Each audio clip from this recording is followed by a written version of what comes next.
Okay, here's my first attempt at vlogging. It's not really a proper vlog though, because I'm not going to be going around with video as much as just me like sharing my experiences. It is, I don't even know what day it is. My brain is so fried. April 22nd, it's Earth Day, and I am currently in Skagway, Alaska. So I've been in Skagway since April 14th. So just over a week. I've been here 8 days. I promised my friends back in New York and also my family members and that I would document my travel. And the last time that I did a big trip like this, where it was me living somewhere else for an extended period of time, as in 6 months, that I created this Instagram account last time I did, and it was when I went to London to study abroad, and I don't know. In my head, I'm like, that was fun, and I'm glad that I documented it that way at that time. But this time, I feel like I have so much more I want to say than can be seen in pictures, and also I feel like I changed a lot by the end of my experience, which I know is very, very cliche, like the study abroad that changed my life, that people like never stop talking about. I do feel like it's such a significant period of time in a completely new location. I've never lived in Alaska, and I've never even touched foot on the West Coast until this trip. So I really feel like I want to document where I am now, day 8, and then see where I'm at the end of the contract, along with like all the adventures and things I learn as I go through it. So this is gonna be a little series. I promised I would do like one video diary. It's less of a vlog, more of a video diary, a month. And that's my lofty goal. So we're gonna hope that I get 6, but if I don't sue me, please. Any of my friends or strangers have a suggestion as to what to call this series, I'll say it's a limited series. There's only 6 episodes. Please let me know. Please comment if you have something cool. Looking for Alaska was the only thing I could think of, and I don't even think that that's just a ripoff of John Green. So, yeah. Oh, and then I'm just gonna break it up into chapters and kind of go through what this video will entail. Why am I in Alaska? How did I find out about this job in Alaska? How long will I be here? I kind of already addressed that. My accommodations, general knowledge about the town. I'm gonna go through travel, how I even ended up coming here, because that was a 36-hour journey. There's gonna be way more information than any of the other videos because it's at the beginning of my experience. So everything is new. So let's dive right into it. Where am I right now? Right now, I am in Skagway, Alaska. It is on the coast, and it's southeast. So when you think of Alaska, and then I'll probably put a map here or something. There's the big state, and you get all the little islands. It's like at the bottom southeast corner. I think it's considered in the Panhandle, but it borders British Columbia and Yukon Territory of Canada. So it's not the interior of Alaska as a lot of people think of it. When I moved from Crown Heights, Brooklyn, and so you're probably wondering, like, what am I doing in Alaska? I am a performer and I'm a musician, and I booked a seasonal, I'm gonna say, because it's not just summer, it's spring, summer, and a little bit of fall, a seasonal contract in Alaska to work on a show. So I will be here for 6 months. I arrived on April 14th, even though my travel started on April 13th, and I will be staying definitely through September, potentially through the first week of October. What's fortunate about this is I will be here in Alaska during the sunniest months and also the best weather. If someone was asking me to come to Alaska in the winter, I'm getting notifications. I'd probably be rethinking that quite a bit, or at least I need a lot more convincing. How I found out about the job. So as an actor, when before I graduated from college, while I was in college studying musical theater and music, it was peak pandemic. So there weren't a lot of seasonal contracts happening. There wasn't the typical summer stock. There just wasn't entertainment happening. And then compounding, there was the SAG-AFTRA strike for a good deal of that. And obviously, not that I was booking SAG-AFTRA jobs, there wasn't work in that department because you're not going to scab even if you do get work. So there's kind of this dead period in terms of entertainment. I know that people were going home and creating their own things and whatnot. So I didn't get my typical college experience in general, and then I definitely didn't get a typical college experience regarding theater. And what was standard for people in the classes above me is they would do summer stock auditions from like freshman year on, using kind of freshman and sophomore year as practice, and then hoping to book like junior, senior year for sure, and maybe in your sophomore year. But going to these like audition conferences costs money, it's time, it's travel. You obviously have to prepare your package. You can think of it as an investment into your career, but if you're not ready for it, you don't want to go. And my senior year was the first year that I did conferences, and one of the conferences is called UPTAs, which stands for Unified Professional Theater Auditions. Yeah, I hope that's right, but yes, I can link that. And you do a pre-screen in September, and then you get assigned a number, and based off whether or not you're doing seasonal work or if you're available year-round, you put that all in your application. I highly suggest UPTAs. Like, not being paid by UPTAs to say this, but out of all of the audition conferences I've attended, it's the most well-run, it's the most organized. I feel like it has the most history, and so because of that, they've worked out all the problems along the way, and then they do ask for feedback, and they're very communicative, and it's not hot mess express. And I also know out of my friends and just in my own experience, I've booked the most jobs from this conference.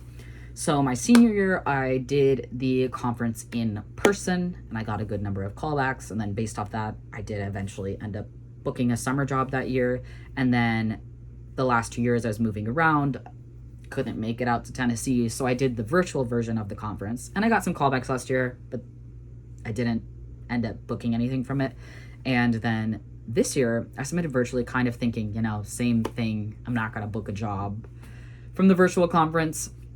But not even that long ago, because this process went by very quickly, it was mid to late February, I got contacted by this company saying, hey, we're this theater based in Alaska. We'd love for you to submit for us. Here's some piano music. We saw that you're a pianist. Can you submit this song? So I worked on it.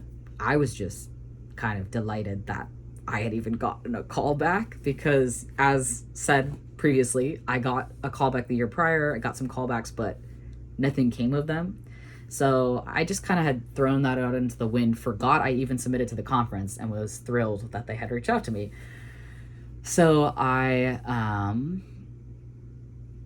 submitted, and then after that, they set up a virtual call with me. We had this sort of interview. They answered all my questions the way I wanted to, because I was like, Alaska, what am I gonna do out there?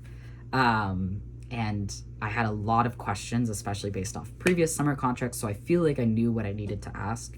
And then I really vibed with the person giving me the interview, and they explained what the nature of the show was a bit more.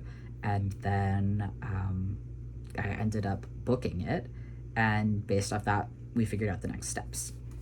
So the show that I'm in itself is called The Days of 98. It is a historical musical review, kind of in a vaudeville style. It has American Songbook era music in it. It has ragtime, Scott Joplin, and it tells the history of one of these very prominent figures in the town. He was a con man, his rise, his demise. And so when I got the script, I was like a little worried that it was going to be like outdated or racist, because the show is like the longest running show in Alaska and one of the longest running musicals ever. And it first premiered in 1923, so this will be the 102nd season of it. So I got the script and I looked through it and I went, oh my god, wait, this is actually kind of funny, and also I understand a little bit more about the town's history. So I was thrilled. after reading through that. But the character that I'm playing is the saloon entertainer and pianist. His name's Teddy. And so I'll be doing some music at the beginning of the show, singing a little bit, acting a little bit, playing the piano. So that was really fun for me because I feel like I got to combine most of my degrees. The only thing I'm not doing is dancing because that would be nearly impossible at the piano. That's a little bit about the show. There's a lot more history with that, and especially living in the town now, I certainly feel like I will just be a treasure trove filled with all this wealth and information about it. We're going to talk travel because I said that would be one of the chapters, and it definitely is because it's a beast getting to Skagway. I love to journal. I have this little page that's kind of the itinerary of what went down the first week, and it has my luggage tags because I don't know. My journal is for me, scrapbook, writing, whatever, goal setting. So the first day, this is what I'm looking at. I had a flight from JFK with a layover in Seattle. So Alaskan Airlines has its headquarters based out of Seattle, which is why I had to fly there in the first place. And also, I do not think there was direct flights to Juneau. To make all of these layovers happen, I had to leave pretty early. I flew from JFK, which was its own journey to get to. Crown Heights, obviously, you're off train lines, not too bad. You're in Brooklyn. The airport is in Brooklyn. But I had to leave very early in the morning. I mean, I woke up at 3:30ish, which is the usual time that I wake up for a morning shift when I was working my job in Brooklyn. And still, I woke up with plenty of time to take public transit, and I promptly saw that the trains were delayed or not running near me, so I just ended up taking a Lyft, which was an expense that, I saved myself a lot of time, and I had a massive suitcase. So I basically came with a big suitcase, the carry-on suitcase that came with that set, a 7-gallon Trader Joe's insulated bag, because I knew I was going to need a grocery bag when I was there, and I needed extra space for my sweaters, and then a backpack. And that's all I packed with. But it was kind of too much for me to carry around, lug around the subway anyways. So I arrived at JFK. I had like a 7:20 a.m. flight. Got there, went through security. It was such a breeze. I was shocked. I've flown out of Newark, and that one took longer, is what I will say.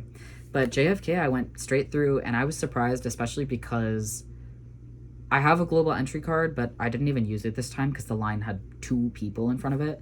But I did like Alaskan Airlines because it gave you the option to pre-order food. I don't think you can order it during the flight, but I knew the flights were going to be long, so they had some relatively cheap, decent snack packs that were like $12 for a small charcuterie plate. And so I had my flight. Your first bag is free with Alaskan Airlines, so that was truly a blessing. If I hadn't also packed one extra bag, I would have been smooth sailing. Everything would have been free because I would have had my carry-on, my personal item, and then the big bag. But I did have the extra bag. I needed it, so that was sad. And then I flew cross country, which is something truly I can't say I've ever done. I've flown across the Atlantic. I've flown East Coast to London, and I think the furthest west I've flown is Salt Lake City. So I got to fly cross country. I flew to Seattle, and honestly, that was just super incredible. The first part of it, I was tired, so I was trying to sleep, but I know myself, and I cannot sleep on an airplane. I tried my darndest. I listened to ASMR, I had earplugs, I had a mask. Did not make that happen, but I was looking out the window during takeoff. It was really beautiful. The sun was rising over New York City, and then when we took off, because it was such a long flight, we were very, very high above cloud cover. But as we got to more central part of the country, the cloud cover was less consistent, so you could see all of the grids of agriculture and the fields that were different colors. And then as we continued west, there was these beautiful rivers, and canyons and the snowy mountain peaks like rising out of the low-hanging clouds. And that was beautiful enough where I just felt kind of floored. I didn't exactly raw dog the flight. This is not the right expression, but I did not have access. I don't have Netflix or anything like that I can download media. But I do have Spotify, so I downloaded some podcast episodes, downloaded some music, and then I read Children of Dune, which is such a long book, so I got to read a lot of it because I had the ebook downloaded. And then we touched down in Seattle. It was, I can't even describe just like how gorgeous flying over Washington was. I'll insert pictures and footage so this isn't so boring and it's broken up. So we flew, I landed in Seattle. I had the fastest layover ever. I ended up landing in a completely different terminal than where I needed to be, and I had 10 minutes to get from the terminal I was at because it took so long for our plane to taxi and deplane that I was looking at the time being like, okay, I know we had a time change, so I have 20 minutes, and then it's like, oh, I have 15, oh, I have 10. So it eventually got down to 10, and I realized I was in a different terminal, and you have to get on this air train to get to the other terminal. So I was just like waiting by the doors, ready to go. And then I kept ending up, no hate to old people, but I kept ending up behind people who were old and very, very slow, or behind a stroller or a family that had 8 people. I got on the air train, raced to the gate that I needed to be at, only to find out that the plane was delayed by 20 minutes. So that was good for me, but had it not been delayed, I would have arrived right in time, and because it was a 3-step journey, that would have been so stressful. So part 1 of the journey was flying JFK to Seattle. Part 2, Seattle to Juneau. So the Seattle to Juneau flight was much shorter. The JFK to Seattle, I think it was supposed to be like 6 hours and 40 minutes. It was something closer to like 6 hours or 5 hours, 50 minutes. The Juneau one was brief, but I was really beat by this point in the day, and my circadian rhythm was also really messed up because it was so bright outside. It was so early because of the time change, and I had woken up so early. So I actually ended up just knocking out on the flight to Juneau, and then I woke up, and when I woke up, it's kind of close to when we were landing. They said, like, flight attendants, take your seats. Everyone make sure your seatbelts are fastened. We're going to be landing. It's going to be a little bumpy. And there's just clouds for so long. And I knew that we were pretty close to landing, but I didn't realize how close. And it was just a very dramatic landing because it was very windy in Juneau. There was kind of this sleet and pelting rain, and then the landscape was very moody. So once we broke through the cloud cover, I mean, we were close to landing. You immediately see these very eerie, Hobbit-like, dark, mysterious mountains, and the sea was so dark and brooding, and just these crashing waves, and the wind was fierce. I mean, the plane was like turbulent. It was shaking a little bit, and you could see this stream of air where the wing was adjusting because of how intense the wind was. And so the lady behind me, I don't really get scared flying. I actually love flying, and I'm pretty used to it. But the lady behind me kept going, there's something wrong with the wing. There's something wrong with the wing where it's not supposed to do that. You can see what's wrong with the wing, and it's breaking. It's breaking off. It's not. Yeah, there's something really terribly wrong. And I wasn't scared, and then she kept saying that, and then that really stressed me out, especially because we were in this completely foreign landscape with these dark mountains and this dark, not evil sea, but it was definitely, it felt like we were in this new mysterious space. And then there was kind of this dormant beige grass below, and I'll insert pictures, but it was like this very dramatic landing. And as we were coming closer to the runway, because we're just going lower and lower and lower in between these mountains, the plane was just like we drop, and then we like shake and shake and shake, and the pilot kind of like finally righted us, and then we got near the runway, and then we were on a tilt, and then we like when we landed it was like one of those ones. But as soon as we landed, I think the lady behind me was almost debating clapping, but no one ended up clapping. And that flight I ended up taking with the two of my castmates who were also doing the layover and traveling. And yeah, the first flight I got this like nice breakfast plate. It was kind of like the Starbucks like protein plate where it had like these pieces of bread and an egg and cheese and apples and almond butter. And then the second one, it was called like the Northwest picnic box, and it had like smoked salami and Gouda and chips and toffee. Yeah. And it was really funny because one of my friends works at Stumptown in one of the Brooklyn locations, and the coffee that they were serving in flight was Stumptown coffee with the same cups with the little graphics that I was used to.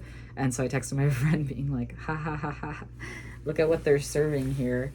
But I love Stumptown coffee, so that was great. And it's a Northwest original, so it made sense that they were serving it. So we landed in Juneau, and this is only leg 2 of the journey, mind you. I feel like I could make a whole video about the travel. I also feel like I'm not being concise, so feel free to skip around. I feel like I'll put the chapters in. The true homies are gonna watch the whole thing, but I feel like that's just gonna be like my aunt. But we landed, and as soon as you get off the plane, it's a smaller airport, but when we walked out, I didn't realize there was a folk festival going on in Juneau. So when we walked out, every single person had a guitar case, and I was like, am I missing something? Like, lots of musicians in Alaska, I guess. And when you walk through the airport, it's actually kind of magical because it sort of looks like a lodge, and then there's so much indigenous art on display and for sale. I mean, obviously, if it were just on display and I was like, oh no, someone's being exploited, but it was art that indigenous people made that they were selling, and it was beautiful. And then I have a photo that I'll insert, but there was a photo of, I believe, a grizzly bear and then a polar bear, both taxidermy, that are just there when you go to the baggage claim to get your stuff. So we went to the baggage claim, we got our stuff. Alaskan Airlines has as promised, like, we'll get your bags to you in 20 minutes or you get a discount. And it was very safe flying with them. This is no slander to Alaskan Airlines. It was a very safe, wonderful experience. And it was fun to fly a different airline that I don't normally fly. And we landed, and then the production company had made arrangements for us to get picked up by, like, the Best Western had a van service, so they shuttled us to the hotel, which also looked pretty cool. It looked like just this wood cabin lodge motel is what I'll say. The lobby had this little fireplace, and then there was photos of wolves, and kind of just what you would expect if someone said, like, I don't know, AI, we don't like AI, but AI imagine a hotel in Alaska. And we got our room keys, and the production team had basically already described, like, there's not a lot of food near the hotels, so you probably want to stock up when you're in the airport. I did not do that. As I had said, I had 20 minutes between my flight. And I ate a little bit on the plane, but we were all starving, so we kind of just asked, like, hey, is there a shuttle? Does it bring us anywhere where there's food? And the lady at the desk was like, yeah, we can arrange for that. There's a shuttle at 4 o'clock. So we got in at 2:30 or something like that. We each lugged all our suitcases to our respective rooms. I kind of just, like, laid down and was fighting everything in me to fall asleep, because at this point, I think it was like 6:30 on my body, but I knew I had to stay up as long as possible to try and fight the jet lag. So we all kind of go to our respective rooms and chill. I look over my script and my materials a little bit, and then we meet in the lobby again, and we take a shuttle to downtown Juneau. And that was fun because you really just get this feel, this look, just like, you're like, oh shit, I am in Alaska. This whole time I've been leading up to me going, I've been packing and preparing the show, preparing my materials to travel, but it still just feels like, oh, I'm going to Alaska. And that seems so far away, and I have no concept except just what media has put in my head. And so landing, it was just like, holy shit, like, I want to watch Twilight. It looks like I'm in the Pacific Northwest. It was really nice, and then they were dropping off another guy who was local, and he was like, have a good time in downtown Juneau, eh? And that kind of made us all happy. We're like, oh, we're kind of in Canada, but we're not. That was really fun. And everyone was just so welcoming and helpful. I think I also had this preconceived notion that people were going to be these rugged, outdoorsy, I don't give a shit about anything. I'm an outdoorsy man. I'm tough. And I hate gay people. I hate energy. But it really was just this, like, very welcoming, friendly. It's a small community, so we're happy to see someone new here. We went downtown and we ended up getting dinner at a spot, and I have a friend that grew up in Alaska, I think in Wasilla, if that's right, and I'm really sorry if I'm butchering this, or if that's the wrong town. So before I left and they knew I was going back to their home state, they made this beautiful list of things I should absolutely try while I'm in Alaska, and one of them was halibut, and I saw that it was on the menu, so I ended up getting some. And it was so good. We asked when we were going through the menu which seafood items were fished locally, and that was one of them. And she was like, yeah, I can show you exactly where we get them. And when it came out, it was just so fresh and just tender, and it was delicious. And I will be eating more of that while I am here. So that was not even a bad start. And then on top of that, another item my friend had suggested was blueberries, anything blueberries. And my friend's name is Denali. Shout out to you. You're going on the vlog. But they had something called like the Denali Mojito, and it was Alaskan wild blueberry syrup and then just what's in a normal mojito. And that was delicious. That was delightful. So I really felt like I got a intro to Alaska with that meal, and I also scarfed it down because I was ravenous from having only little snack packs all day. Day one, leg two. So finally we decide, okay, we're gonna explore downtown Juneau when we're done, so we can, number one, stay up later, and also we're still waiting for this ferry to pick us up. So we go to explore, and because it is not cruise season, it is not even remotely spring feeling here, and it was a Sunday, and there was a folk festival going on in town, so everything was shut down. We went from business to business looking for something to be open. There was nothing open. So we kind of explored, but that was promptly over. It couldn't have been more than 10 minutes where we kind of just walked the length of the downtown. But we went to the docks, and number one, there was a pigeon. I said, what are you doing here? But then there were ravens, and I have seen so many crows in the wild, and I've seen other corvids in the wild. I have never seen ravens because I've never lived somewhere where they just exist. And they were all kind of huddled around by this tent, and they were enormous. I think they're very regal. I think they're beautiful, and I definitely respect them because they're such an intelligent species. But the size of the birds, I think one of the people I was traveling with was like, oh, are those vultures? I was like, no, those are ravens, and they're gorgeous. They kind of have like this squared off head. So that was really exciting to see. And then the other thing that we were all kind of like, we're in Alaska, was all of the trash cans were bear proof. So they had a weird little, you have to like insert a human hand into and pull, and they were completely bear proof little containers. So we walked around. We were really stoked by all of those things. And then we ended up getting a lift, and it was really eerie and funny because when you try to get a lift, obviously it's quite, even though it's the third biggest city in Alaska, it's quiet. And so the closest and most available lift, there was only one popping up, and it was like 20-minute wait for it. So we waited for it, and this really lovely guy popped up. Again, usually you just kind of pop in a lift in New York City and they don't talk to you, or they're like, hey, and you sit. He was more than willing to be like, hi, how are you guys doing? Yeah, like my daughter's at the folk festival right now, enjoying it. Do you guys want a tour? Let me tell you all about the town and all about this and that. There was vegetation we hadn't seen before that I asked about, that he told us what it was. We were driving by. He pointed out the local university. He explained like how his family moved from India to Juneau. He was super sweet. And he just gave us this lovely little tour. Oh, it was so quiet in Juneau. And I sent a photo to my cousin, who's like almost 4 years old. And the photo showed the downtown and the road. And he said, where are the cars? And it's because there's just no one on the road.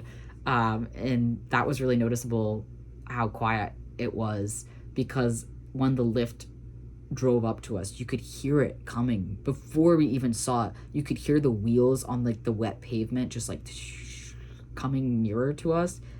And I've never been somewhere where it's that quiet. And this is a city. It isn't even as small as the town that I was going to be staying at. So that was pretty shocking. And then the other thing I wanted to mention about Juneau is there was this gorgeous mural that was on the side of a parking garage. And I looked up the history of it, and it was this indigenous woman to the local, I think it was a clan was the name, and it had symbols that were important to the group. And so there was sockeye salmon on it, there was ravens, it was in a traditional style, and she was one of the people who helped pass the Anti-Discrimination Act, I believe. I'm going to put the correct history on here and links to other stuff. I've just enjoyed learning about the history, and I was really excited to learn about the indigenous community in Alaska. That was something. I recently went to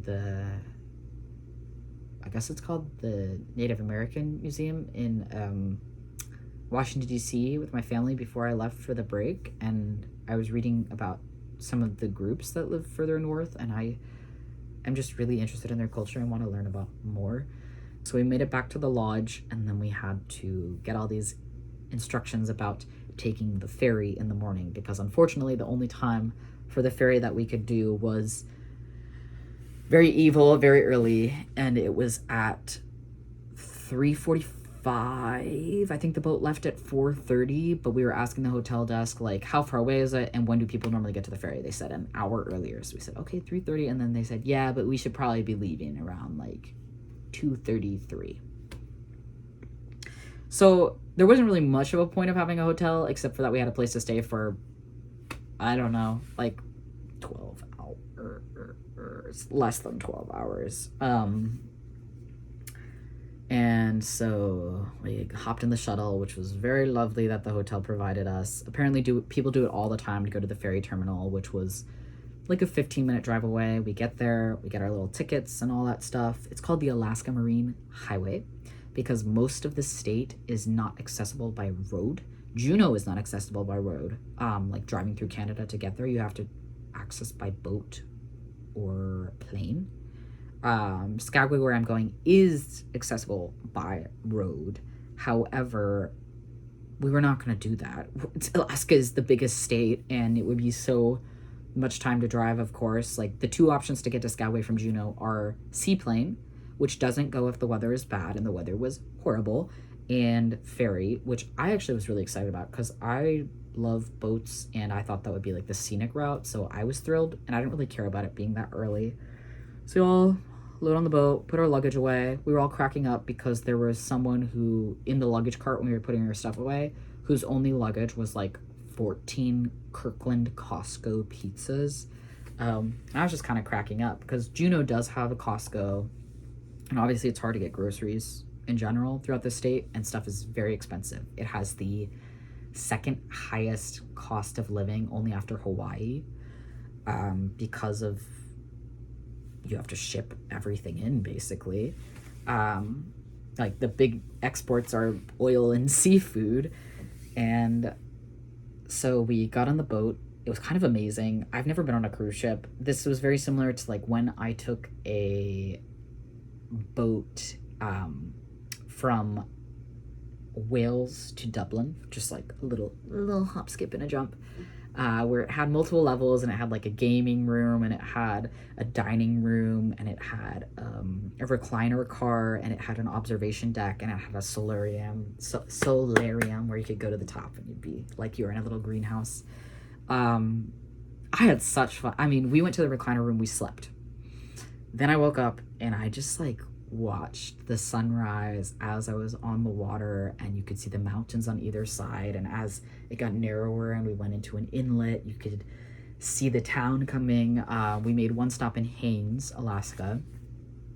Everyone on the boat was like super outdoorsy type, where they had like Patagonia, and there's one guy who only had a shovel. He had a shovel in his sleeping bag.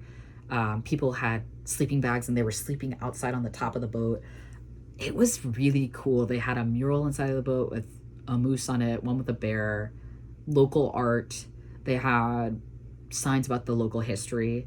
I just had a good time exploring the boat. So I was going around reading all these things, looking all around, just taking in the views, continuing to read Children of Dune. It was just gorgeous. It was kind of long because we had that stop. If we didn't have the stop, which you stop at each stop for like an hour and a half, I think the express ferry is 4 hours. So it certainly was more scenic, but I think it was so worth it. We're there before noon. So we get picked up by the production team and they basically pick up our luggage. We stop at the terminal, drive over to our little housing accommodations. We meet all the people we haven't met. And then they give us a moment to like unpack, chill. Then they take us out to get groceries. And that's where I'll start the next chapter.